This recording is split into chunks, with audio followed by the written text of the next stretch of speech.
the Biden administration has now come out and said, no, we know that what you're up to, and we can see that you may, the Russians may be planning for a false flag operation of some sort to make it look like Ukrainians have committed X or Y atrocity.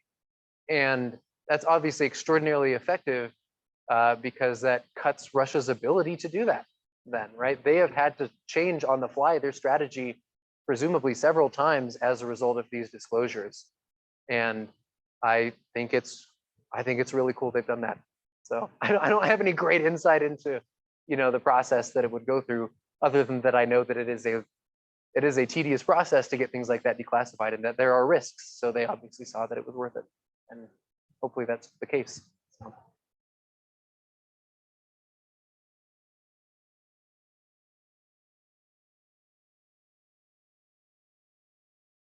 Yeah, so the question is it true that Russian propaganda says that the US and Ukraine are working together to create biochemical weapons, essentially, in labs in Ukraine?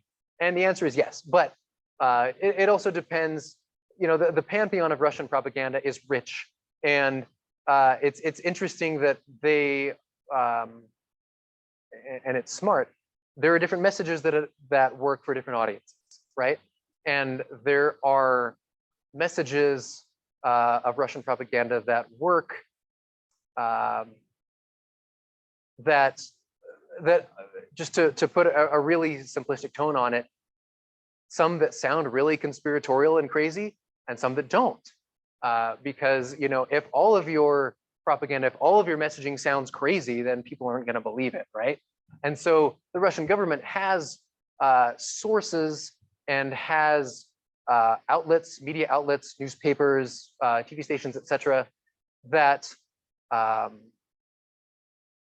sound crazy, and others that don't.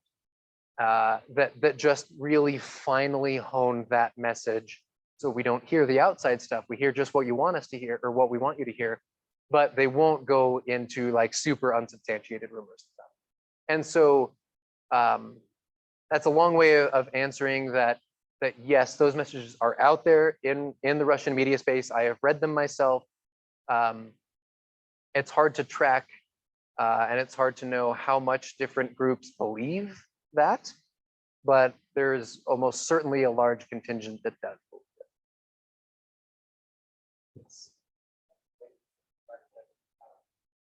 it.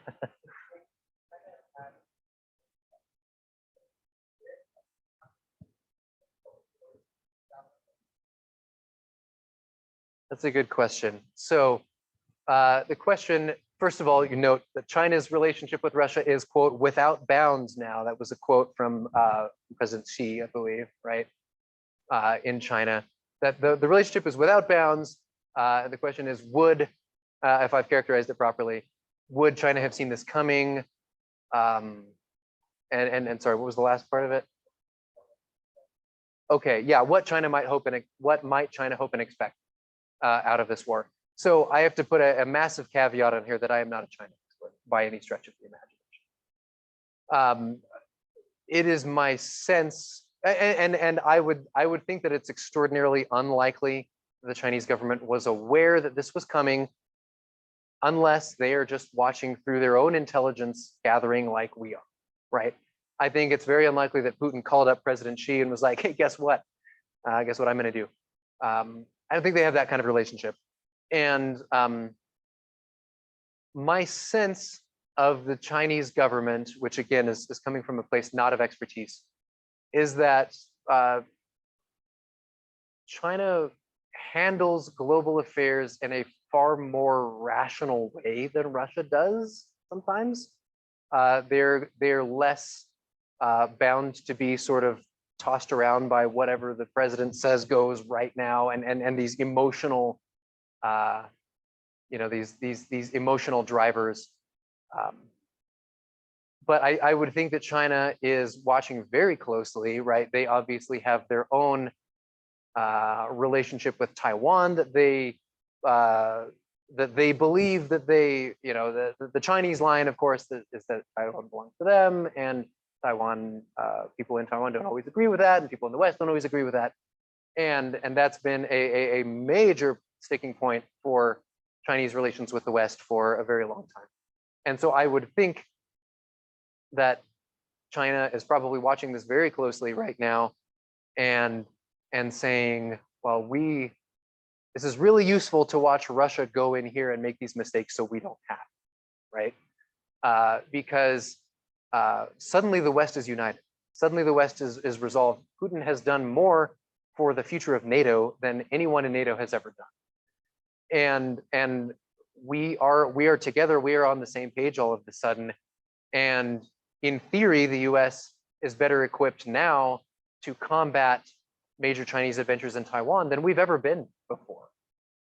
At the same time, I think it's worth pointing out in the China-Russia relationship too, that this is not a relationship of equal powers, right? As much as Putin would like it to be. The Chinese economy is roughly 10 times the size of the Russian economy. The military is much larger. China can do what they want to do. Like they have a marriage of convenience, essentially, right? That like they back each other up on the UN Security Council sometimes. That there's the whole the enemy of my enemy is my friend sort of thing. But at the end of the day, China doesn't really need Russia for anything. They don't need Russian exports. China can hopefully learn, well, hopefully for them, learn what Russia's up to and avoid those mistakes. Sir. Oh gosh, that's a sad question and a good question. The question is my best guess as to what Ukraine looks like when this is all over. And I think it depends on a number of factors, right? I think Putin, because part of that question is how does this all end, right? When does this all end? And Putin's really the only person who can say that. I think Putin needs to be able to claim some sort of victory and sell it back at home. And I do think it's worth pointing out too that, you know, Putin is very clearly well aware now that he has overstepped, that he has made a mistake. That does not mean he's going to backtrack. Putin has no history of backtracking on anything, really. And admitting mistakes is something that's not really in his playbook. And so he can't really back out. The closest thing is what we've seen, this pivot in the last week or so, where Russian forces are starting to pull out of parts of northern and western Ukraine in order to focus more, let me bring up a map, in order to focus more on the east, the Donbass, right? Oh, we're so close.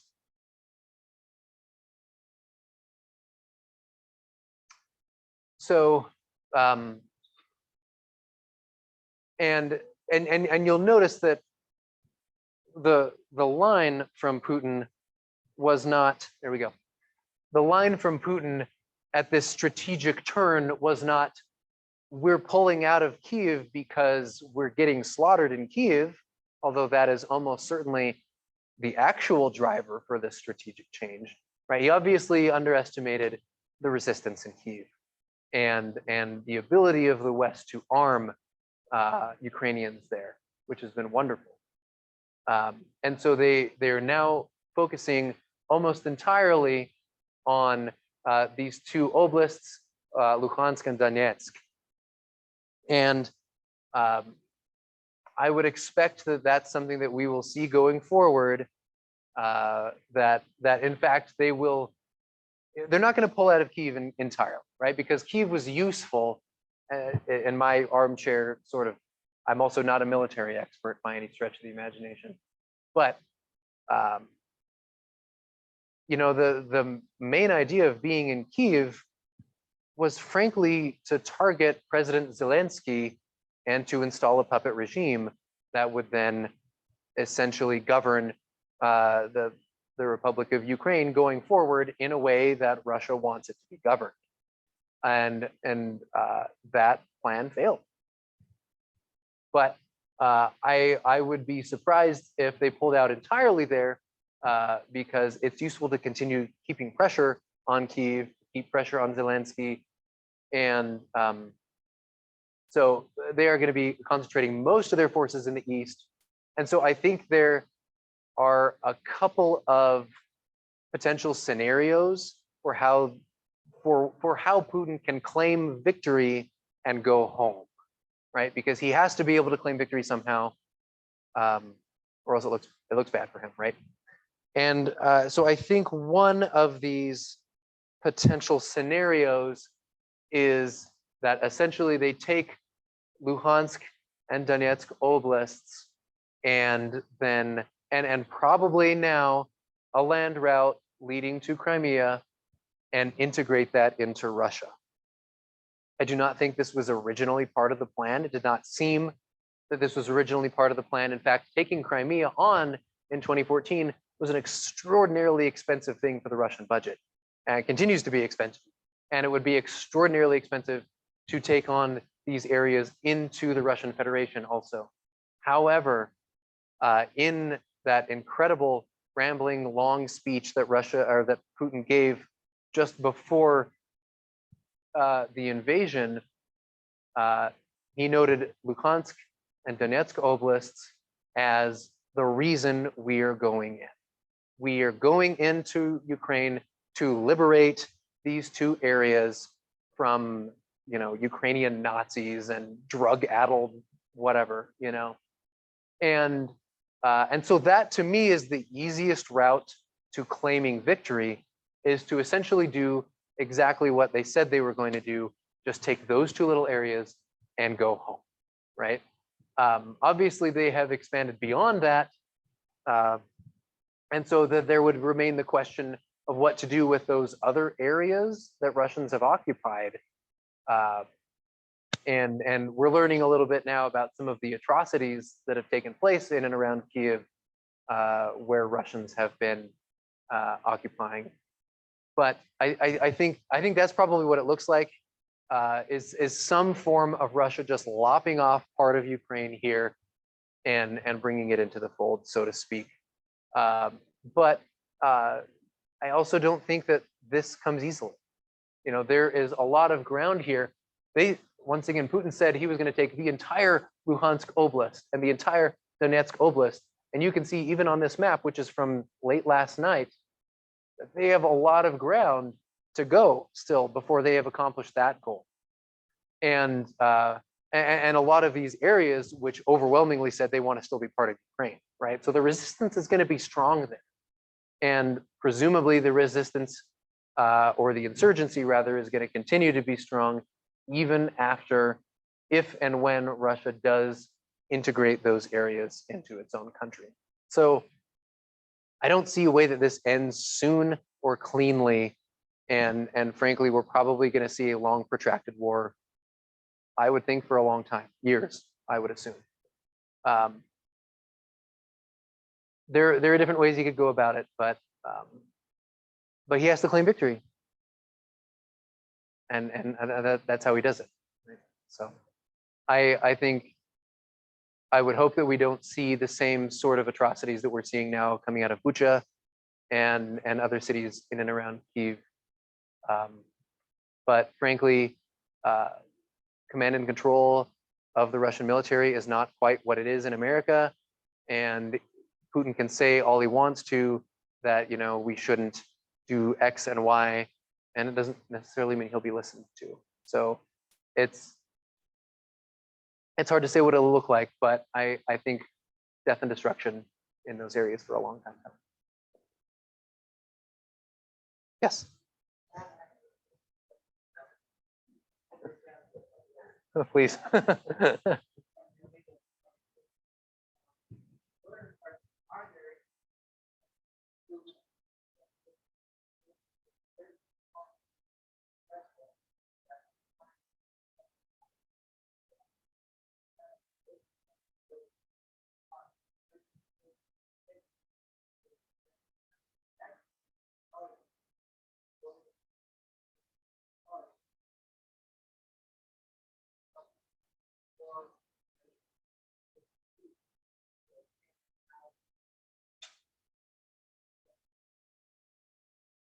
Great question. And if you have more after, we'll come back to them, but let's hit this one for now.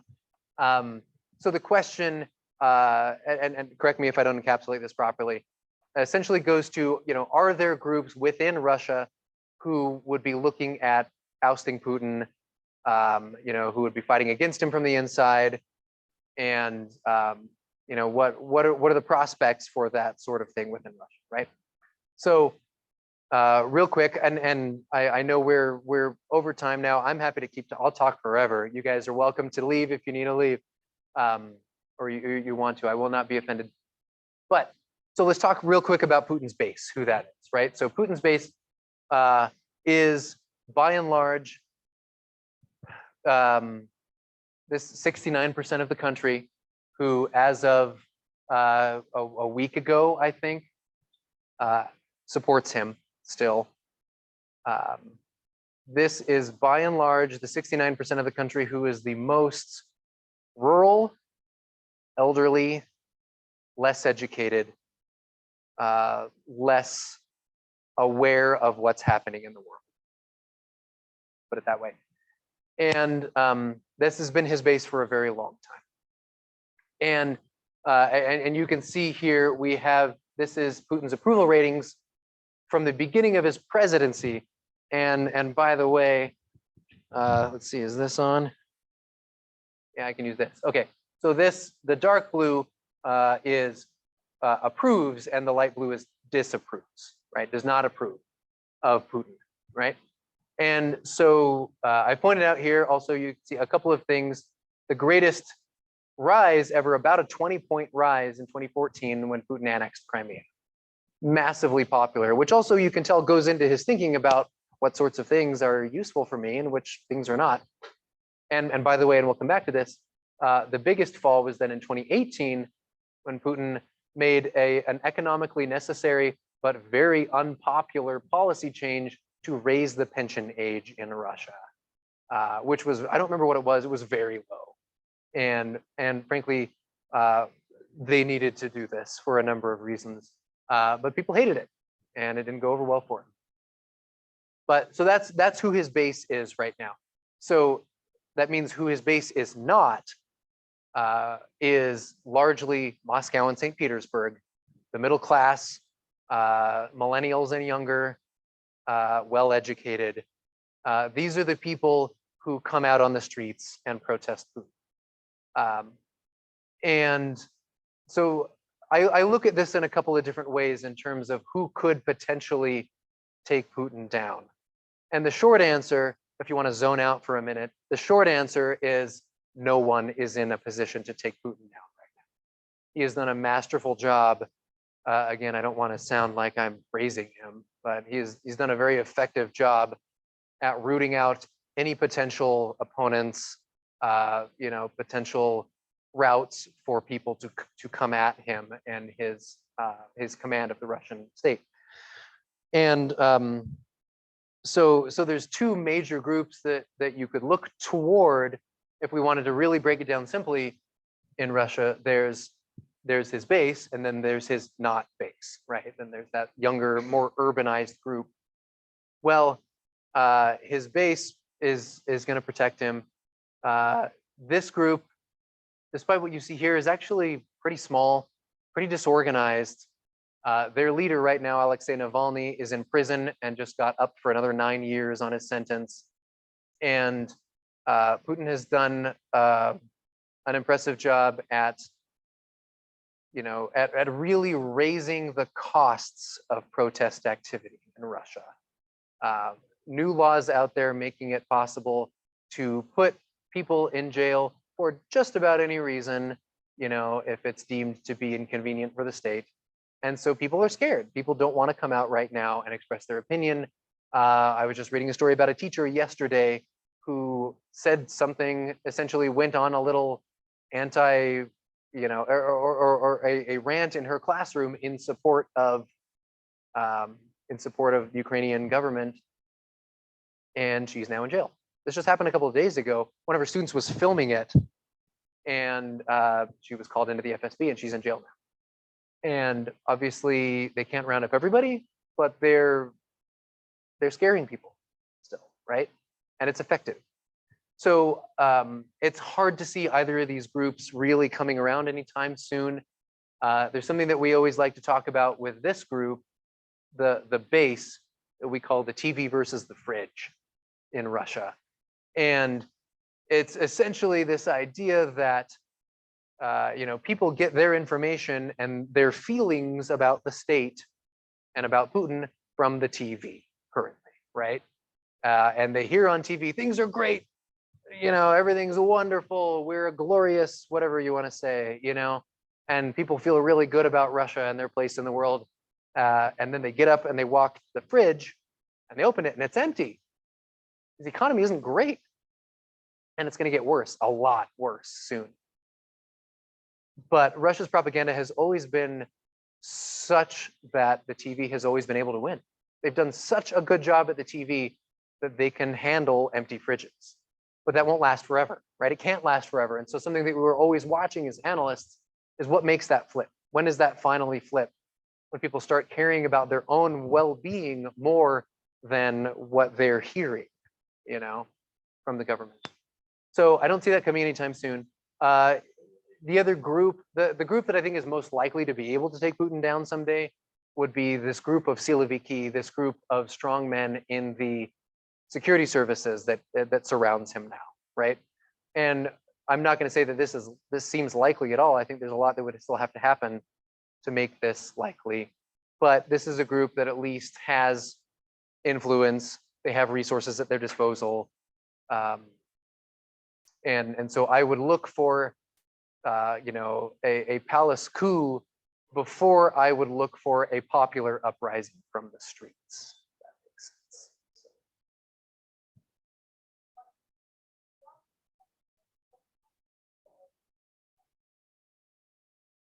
Good question. So the question is, what about the oligarchs? And this goes in perfectly into this. Are the oligarchs scared of Putin? Are they organized, etc.? And the answer is, so let's do a quick definition of what the oligarchs are, who they are, right? Oligarchs are a group of very wealthy people who Putin essentially allowed at the beginning of his presidency to enrich themselves by any means necessary, as long as they support the government, right? As long as they support Putin, then Putin will turn a blind eye toward all sorts of corrupt behavior, and some of which is legal, some of which is not. And the answer is that the oligarchs are not an organized, cohesive group. These are people who are wealthy, they are powerful, but they're not like, it's a meeting of the oligarchs. These are it's a stratified sort of group of people around Putin that all rely on Putin, but don't necessarily have huge ties with each other. And so I would caution them as caution putting too much hope in them as a way to overcome Putin. Now, obviously, there are some very powerful people there who have resources, but the other part of the question is, are they afraid of Putin? And by and large, yes. I mean, most of these oligarchs' wealth comes directly from Putin, from things that Putin has allowed them to do. And I wish I remember the sourcing on this, but I saw a fantastic graphic a few years ago about like the 75 most powerful people in Russia. And obviously there's some subjectivity in there and who you consider to be the most powerful and who you don't. But the idea was, of these 75 most powerful people in Russia, like 72 of them owed their entire careers, their livelihood, everything to Vladimir Putin. And so, the system is working for them. And as John Green once said on a crash course video, powerful people and the status quo, it's what is it? It's the greatest romance of all time, right? Of ours or any time. And so these people don't really have a lot of incentive to take Putin down. The thing that could potentially change it is, if they believe that Putin is doing irreparable damage to the country, that's when you might start to see movement, but you would have to see a lot of organization first, and we don't see that yet. Yes.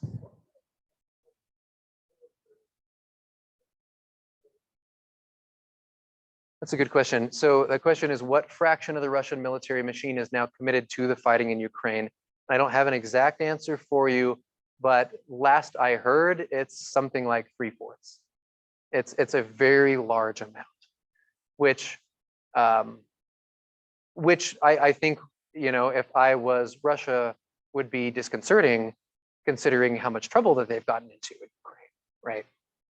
And I think that trouble comes from a number of different reasons. You know, one of them being that they rely very largely on conscripts who are 18-year-olds who don't want to be there, who don't have great training, who, first of all, also probably have cousins and brothers and loved ones in Ukraine, and also, frankly, corruption has eaten away at the Russian military machine for a long time.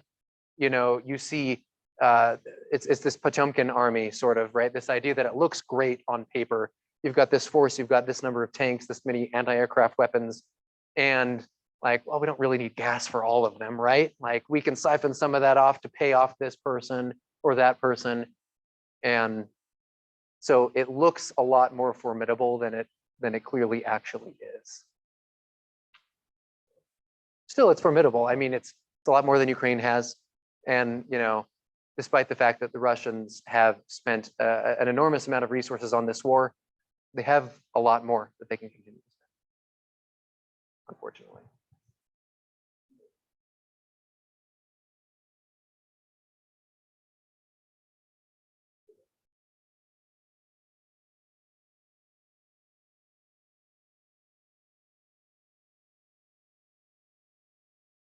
Yeah. So the question is, how do I explain, how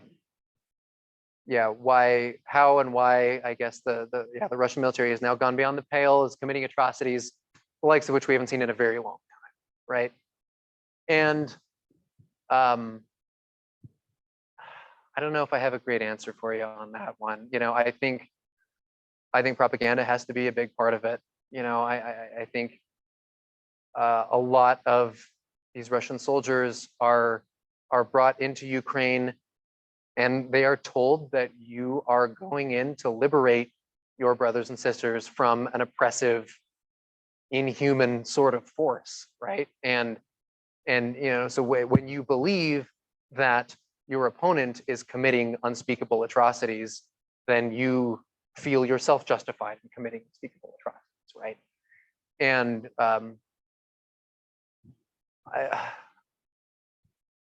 I think that's probably the biggest part of the answer that I would say. Again, I think command and control isn't huge, or obviously has been breaking down in a number of places there, that you know, Putin or even the Ministry of Defense or generals may say one thing, this is how we're going to fight, and that doesn't mean that every 18-year-old on the ground receives the same orders, processes them the same way. And you know, I think there's, when you think about why we're starting to see these atrocities in some cities in Ukraine, but not others, I think obviously you have commanders who have felt empowered to take, you know, take the law into their own hands, essentially. And frankly, there is a long history of people surrounding Putin, trying to anticipate what he will want and then going and fulfilling it. And they're wrong sometimes. You know, and that's not to say that Putin didn't or wouldn't order these sorts of things. He certainly could, if it's, you know, if you believe that there was a reason for it. But I think there's people out there taking initiative of their own and probably thinking that they're not going to be punished for it.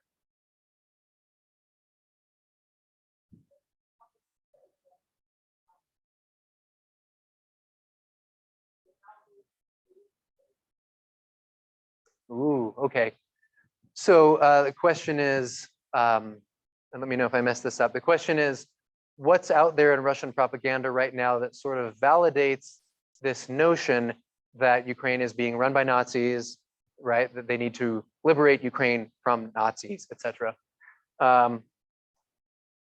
So there are a couple of historical things that I would point to here. One of them is that where we in America we hear the word Nazi and we think a certain thing, right? Russians think the same thing magnified by a large number. Millions and millions and millions of Russians were killed by Nazis in World War II. World War II remains, for all intents and purposes, the high point of that country's entire history, according to their leadership, according to Putin, according to other leaders who have come before him. The Russians are enormously proud of having beaten the Nazis, and they should be, frankly, of having taken on the brunt of beating the Nazis in World War II. It's not to say that the Russians were alone. They took the brunt of it. And so to this day,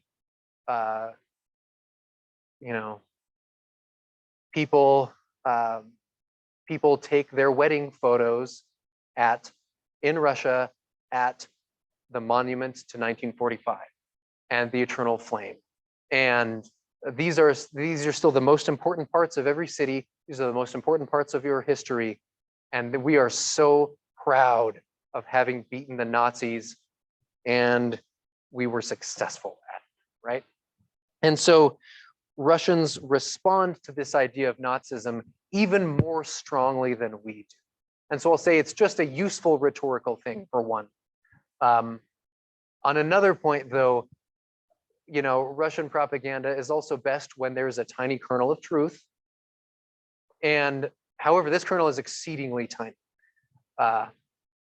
In World War II, there was a gentleman, person named Stepan Bandera, who was a Ukrainian nationalist who was also a Nazi collaborator. And so this notion throughout the 20th century of Ukrainian nationalism has been bound up in this complex way with, we needed to save Ukraine, and so we worked with the Nazis for a little while against the Soviet oppressors, against communism, against whatever else. And Stepan Bandera is not a national hero in Ukraine. He's a very controversial figure. But he's a figure that is liked by some because he stood up for Ukraine by, again, any means necessary, right? And so, but this has been an extraordinarily useful propaganda point for Putin to just be able to say that Ukrainian nationalism equals Nazi collaboration. The two are one and the same. And it's a lot more complicated than that, but not if you're a propagandist in the Kremlin. So, yeah. Yes, okay.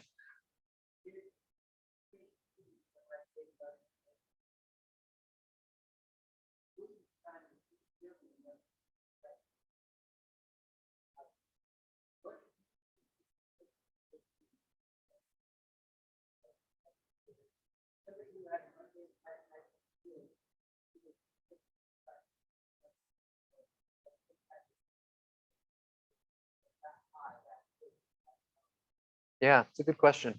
So the question for those folks at home regards how Putin made that leap from relative obscurity into heading the FSB in 1998, right? This guy who was pretty well unknown before. What did he do to get himself to that point where he could lead this organization, right?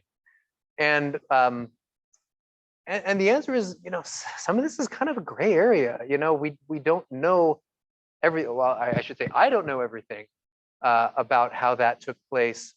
I do know that he made himself very useful within the Yeltsin administration, though, in the mid 90s. And so in the early 90s, he was working for the mayor of St. Petersburg. And then in mid 90s, he transitioned to working in the Kremlin in Moscow for Boris Yeltsin. And he was just a political operative for a while. And then Yeltsin put him in that position in the FSB. And my best guess, frankly, because that's all that it really is that Putin had this intelligence background, and he gained Yeltsin's trust because he had that intelligence background. When we needed a new guy in the FSB, well, you have that background. How about you? And honestly, it probably really is that simple. In terms of the question of how Putin gained the trust of Yeltsin and these other people, that's goes into a little bit more maybe about Putin being a shrewd politician in the 90s. Putin impressed some people in the 90s, including Boris Berezovsky, who is one of those major oligarchs that we talk about now. And Putin impressed Berezovsky, and Berezovsky was very close with Yeltsin. And the way that he appeared to impress Berezovsky was by, according to Berezovsky, and Berezovsky is giving himself a lot of credit for this, for being the kingmaker, sort of. But the idea that Putin was malleable, the idea that Putin was a formidable figure whom Berezovsky could use for his own purposes. And so Berezovsky, according to him, sold the idea of Putin to Yeltsin, said, hey, you got to get this guy in your cabinet. And then so it may have been him that told Yeltsin, hey, put this guy in the FSB. It may have been Yeltsin himself. We don't know. But that's that. And probably part of that is this grand bargain with the oligarchs, right? That Berezovsky sensed that if Putin was in charge of things, that he would allow Berezovsky to continue to enrich himself, to turn a blind eye toward corruption and whatever else. Yeah, good question. Yes, Anthony.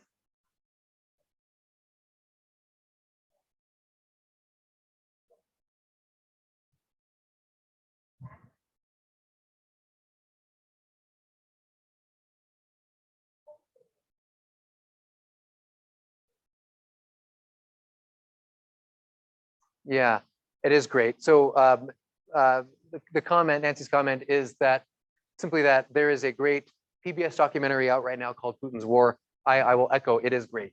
You should watch it. If you're looking for more resources, that's a great place to start. If you are a watching type, if you're a reading type, I can give you some other ones. But that's a very, very good one. Some fantastic interviews in there, very insightful stuff. What else?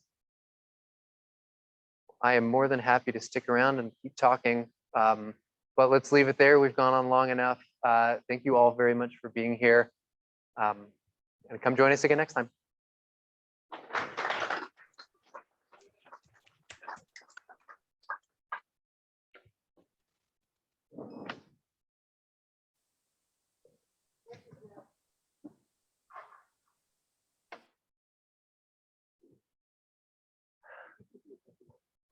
No way. I said I'll stick around, man. Actually, this was kind of the last one. Yeah. And that the new Ukrainian administration versus the old administration. Sure, yeah.